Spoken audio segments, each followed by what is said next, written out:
When a grenade hits the ground, you have 3 seconds. 3 seconds. That's it. Not enough time to run. Not enough time to hide. Not enough time to pray. But it's enough time to make a choice. One choice. The most important choice of your life. On September 14, 2012, in a dusty village in Helmand Province, Afghanistan, a grenade landed in the middle of 8 American soldiers. 7 of them froze. 1 of them moved. His name was Private First Class Daniel Mitchell. He was 22 years old. He had been in Afghanistan for 4 months. He had a girlfriend back home named Sarah, a mother who called him every Sunday, and a dream of becoming a firefighter when his service was done. In 3 seconds, all of those dreams ended. But 7 other dreams survived. 7 other lives continued. 7 other soldiers went home to their families, got married, had children, grew old. Because Daniel Mitchell made a choice. He didn't run away from the grenade. He ran toward it. He threw his body on top of it. He became a shield between the blast and his brothers. This is not just the story of how 1 soldier died. This is the story of how 7 soldiers learned to live. Before we continue, make sure to subscribe to Soldier Stories for more true tales of courage and sacrifice. And tell us in the comments, where are you watching from today? Daniel Mitchell grew up in Cedar Rapids, Iowa.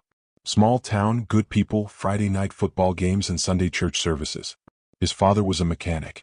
His mother was a nurse. He had 2 younger sisters who worshipped him and a dog named Sergeant that he'd rescued from the shelter when he was 12. He wasn't a perfect kid. He got into fights. He skipped class sometimes. He once drove his father's truck into a ditch trying to impress a girl. But everyone who knew him said the same thing. Daniel Mitchell would give you the shirt off his back. He was the kid who stood up to bullies, who helped old ladies carry groceries, who stayed late after practice to help the younger players. He had this thing, his mother would say later, this need to protect people. Even when he was little. If he saw someone hurt, someone scared, he couldn't just walk away. It was like it was physically impossible for him. He enlisted the day after his 21st birthday. Not because he needed the money or couldn't get into college. He enlisted because 2 planes had hit 2 towers when he was 11 years old, and he had never forgotten the feeling of watching his country bleed. I have to do something, he told his mother. I can't just sit here while other people fight for me. Basic training was hard. Daniel wasn't the strongest or the fastest, but he was the most determined. When other recruits quit, he kept going.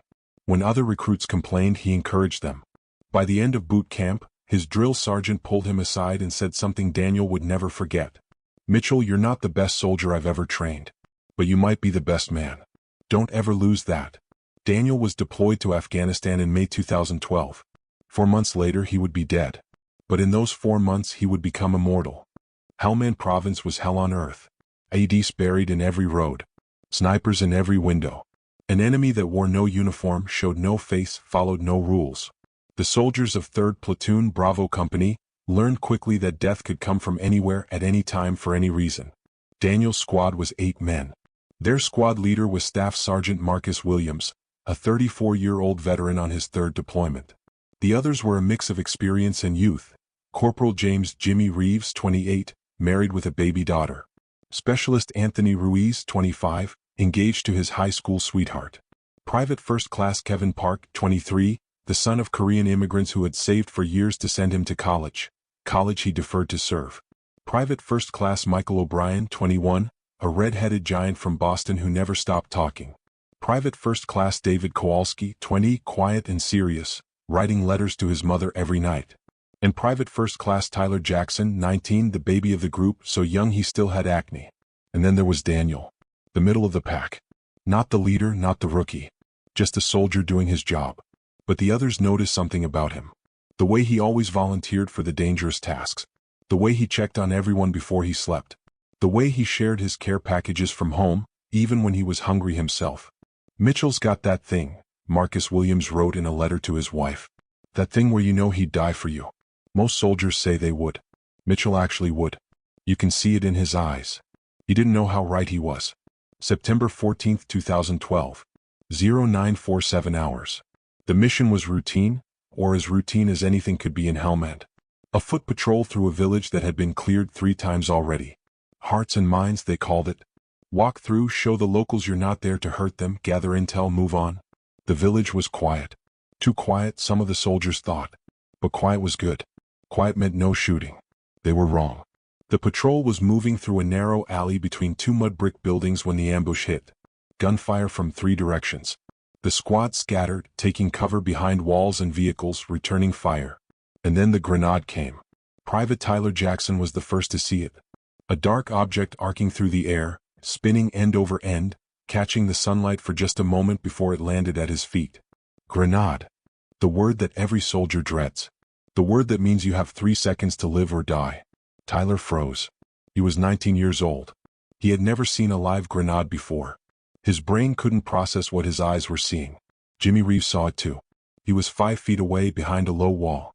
Too far to run, too far to kick it away. He thought of his daughter, 8 months old, who would never remember his face. Anthony Ruiz saw it. He was closest to Tyler, close enough to push him out of the way.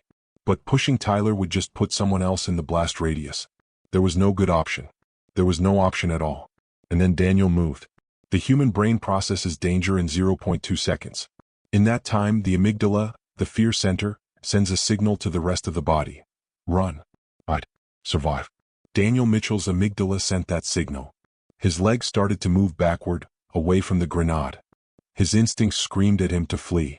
But Daniel Mitchell was not a creature of instinct. He was a creature of love.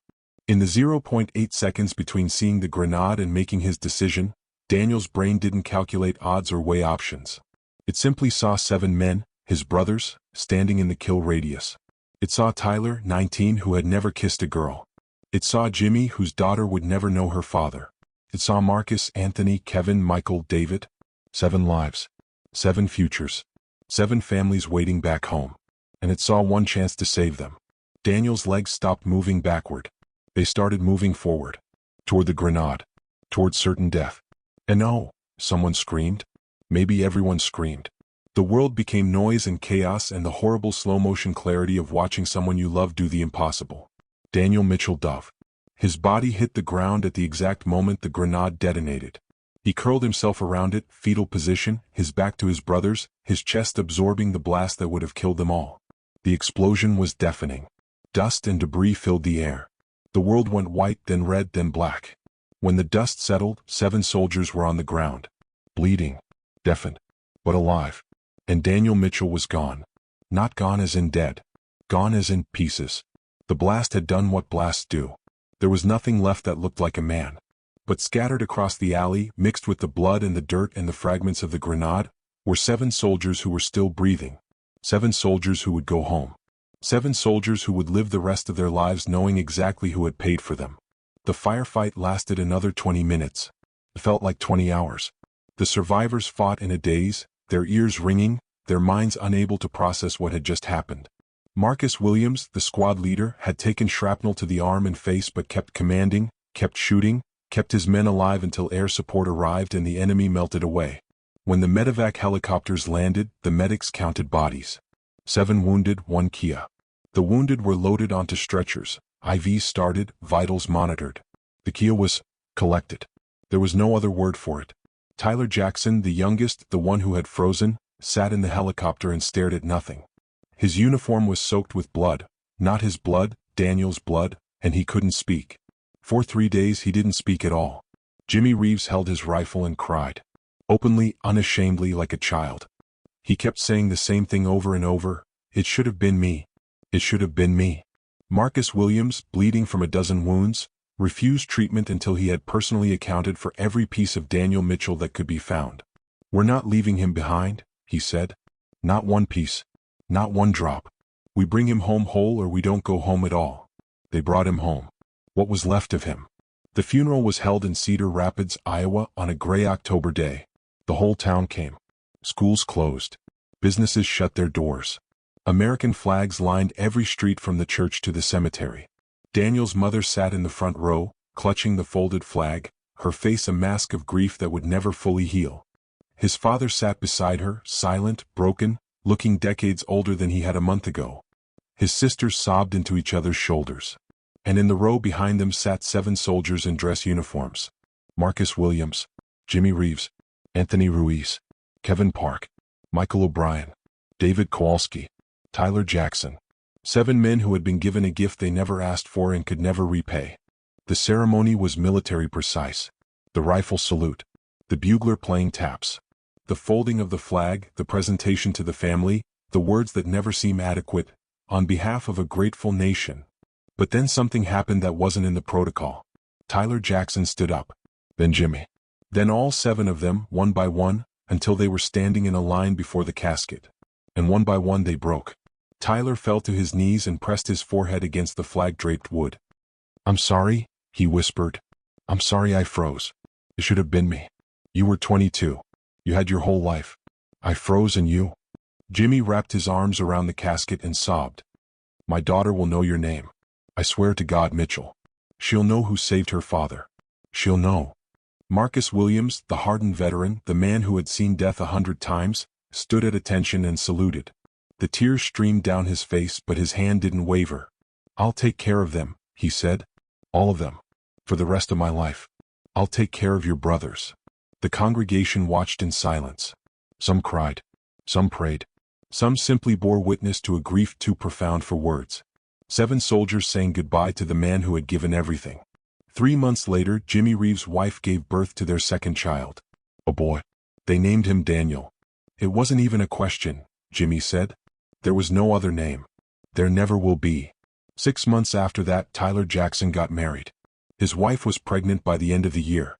When the baby came, a boy, they named him Daniel.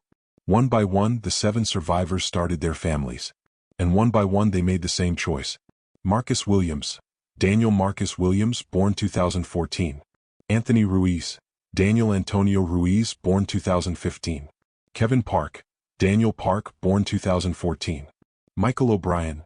Daniel Patrick O'Brien, born 2016. David Kowalski. Daniel Kowalski, born 2015. Tyler Jackson. Daniel Tyler Jackson, born 2013. Jimmy Reeves. Daniel James Reeves, born 2013. 7 boys. 7 Daniels. 7 living memorials to the man who had given them fathers. The families stayed in touch. Every September 14th, they gathered, first in Cedar Rapids, later in different cities as the families scattered. The 7 Daniels grew up together, cousins in spirit if not in blood, bound by a story they were too young to understand but would never be allowed to forget. "Your name means something," each father told his son. "It means sacrifice. It means love. It means putting others before yourself, no matter the cost. You carry that name. You carry that responsibility. Make it mean something." In 2015, Daniel Mitchell was posthumously awarded the Medal of Honor. The ceremony was held at the White House.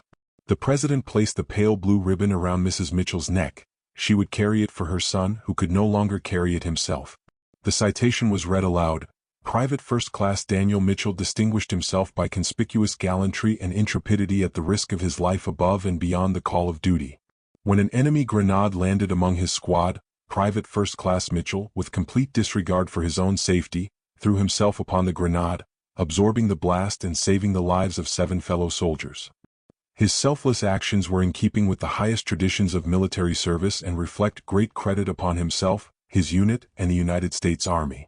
The 7 survivors attended. They sat in the front row next to the Mitchell family. When the president finished speaking, Marcus Williams was invited to the podium. Marcus stood in silence for a long moment, looking at the medal, looking at Daniel's mother, looking at his brothers. "Daniel Mitchell was not the strongest soldier I ever served with," he finally said. "He wasn't the fastest. He wasn't the smartest. But he was the best. Because when the moment came, when it really mattered, he didn't hesitate. He didn't think about himself.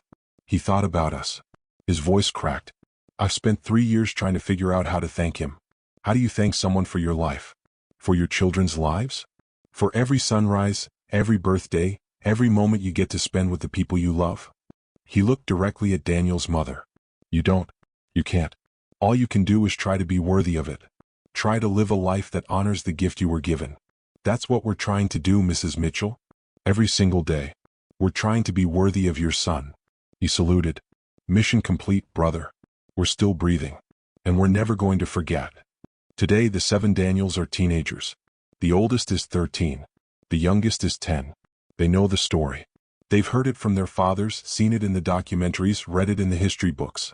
They know that they exist because a 22-year-old man they never met made a choice in 3 seconds. Every September 14th, they gather at Daniel Mitchell's grave in Cedar Rapids. 7 boys, 7 fathers, and the families that have grown around them. They lay flowers, say prayers, share memories. And every year, one of the fathers tells the story again. Not the military version with its clinical language of hostile action and enemy combatants. The real version. The human version. There was a grenade, the story begins. And there was a man. And the man had 3 seconds to decide what kind of person he was going to be. The boys listen. They always listen.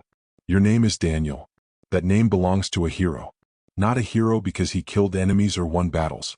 A hero because when he had to choose between himself and his brothers, he chose his brothers. Without hesitation. Without regret. Marcus Williams, now 47 years old, still leads the ceremony. His voice still breaks when he tells the story. After all these years, the wound is still fresh. I've lived 15 more years because of Daniel Mitchell. I've watched my children grow up.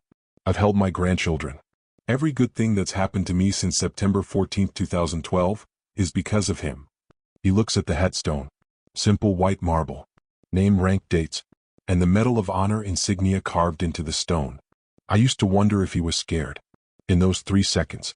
I used to wonder if he knew what he was doing or if it was just instinct. But now I think I understand. It wasn't about being scared or not scared. It wasn't even about being brave. It was about love. He loved us. He loved us enough to die for us. And that kind of love, that doesn't think. It just acts. The boys placed their flowers on the grave. 7 flowers, 7 colors, 7 lives that exist because one man made a choice. Thank you, Daniel, Marcus whispers. Thank you for the extra time. We're still trying to earn it. We'll never stop trying. The grenade that killed Daniel Mitchell weighed 400 grams. It had a kill radius of 5 meters and a casualty radius of 15 meters. It was designed to destroy, to tear apart flesh and bone, to end lives as efficiently as possible. It did its job. 1 life ended. But 7 lives continued. And from those 7 lives came 7 more. And from those 7, someday there will be more.